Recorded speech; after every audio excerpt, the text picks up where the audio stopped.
English reading for adult education. What's the color for hatred? What's the color for hatred? What's the color for happiness?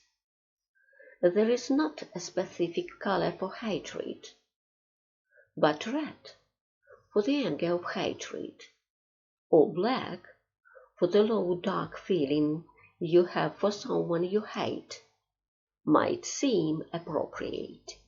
The most appropriate colors for happiness might be white, or an array of many bright colors. What's the color for hatred? What's the color for happiness? There is not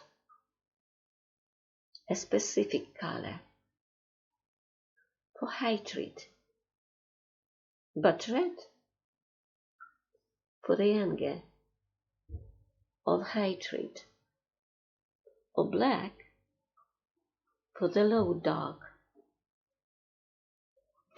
dark feeling you have for someone you hate, might seem appropriate. The most appropriate colors for happiness might be white, or an array of many bright colors.